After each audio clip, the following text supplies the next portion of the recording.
തിരഞ്ഞെടുപ്പ് പരാജയത്തോടെ CPM നേതാക്കളടക്കം തുറന്നു പറച്ചിൽ ആരംഭിച്ചിട്ടുണ്ട്. കഴിഞ്ഞ ദിവസം പി രാജുവും ഇത്തരത്തിലുള്ള തുറന്നു പറച്ചിൽ നടത്തിയിരുന്നു.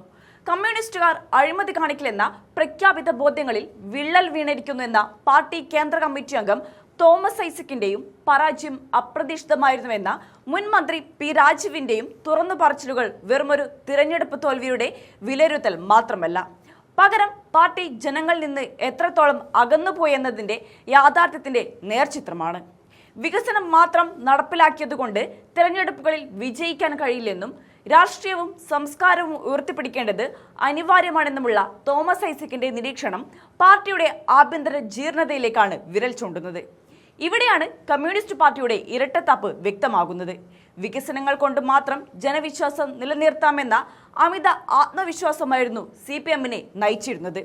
എന്നാൽ ഈ വികസനങ്ങളുടെയൊക്കെ മറവിൽ നടക്കുന്നു എന്ന് ആരോപിക്കപ്പെടുന്ന സാമ്പത്തിക ഇടപാടുകളും കരുവന്നൂർ ബാങ്ക് തട്ടിപ്പ് പോലുള്ള അഴിമതികളും സാധാരണക്കാരന്റെ കമ്മ്യൂണിസ്റ്റ് ബോധ്യങ്ങളെ തകിടം മറിച്ചു. സാധാരണക്കാരന്റെ പാർട്ടിയെന്ന് സ്വയം വിശേഷിപ്പിക്കുന്നവർ തന്നെ സാധാരണക്കാരന്റെ സമ്പാദ്യം കൊള്ളയടിക്കാൻ കൂട്ടുനിന്നു, അല്ലെങ്കിൽ അതിന് മൗനാനുവാദം നൽകിയെന്ന ചിന്ത ജനങ്ങളിൽ ശക്തമായി. ഭരണത്തുടർച്ച ലഭിച്ചതോടെ പാർട്ടി നേതാക്കളിലും അണികളിലും പടർന്നു പിടിച്ച അഹങ്കാരവും ധാർഷ്ട്യവുമാണ് പരാജയത്തിന്റെ മറ്റൊരു പ്രധാന കാരണം. ജനങ്ങളുടെ പ്രശ്നങ്ങൾ കേൾക്കാനോ അവരുടെ വിമർശനങ്ങളെ സഹിഷ്ണുതയോടെ നേരിടാനോ പാർട്ടി നേതൃത്വം തയ്യാറായില്ല. മുൻ മുഖ്യമന്ത്രി പിണറായി വിജയന്റെ ഏകപക്ഷീയമായ ശൈലിയും അതിനെ ചോദ്യം ചെയ്യാൻ ഭയപ്പെടുന്ന മറ്റ് നേതാക്കളുടെ വിധേയത്വവും പാർട്ടിയെ ജനങ്ങളിൽ നിന്ന് പൂർണ്ണമായും ഒറ്റപ്പെടുത്തി. പി രാജീവിനെ പോലെയുള്ള പ്രകടന മികവ് പുലർത്തിയ നേതാക്കൾ പോലും സ്വന്തം മണ്ഡലങ്ങളിൽ ജനരോഷത്തിനു മുന്നിൽ പരാജയം സമ്മതിക്കേണ്ടി വന്നത് വ്യക്തിപരമായ പോരായ്മകൾ കൊണ്ടല്ല, മറിച്ച് സർക്കാരിനും പാർട്ടിക്കുമെതിരെ രൂപപ്പെട്ട ശക്തമായ ഭരണവിരുദ്ധ വികാരത്തിന്റെ പ്രതിഫലനമാണ്.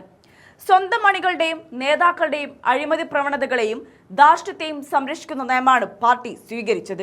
ചുരുക്കത്തിൽ തോമസ് ഐസക്കിനെയും പി രാജീവിനെയും പോലുള്ള മുതിർന്ന നേതാക്കളുടെ ഈ തുറന്നു പറച്ചിലുകൾ വെറുമൊരു തിരഞ്ഞെടുപ്പ് തോൽവിയുടെ താൽക്കാലിക വിലയിരുത്തലായി കണ്ട് തള്ളിക്കളയാനാവില്ല.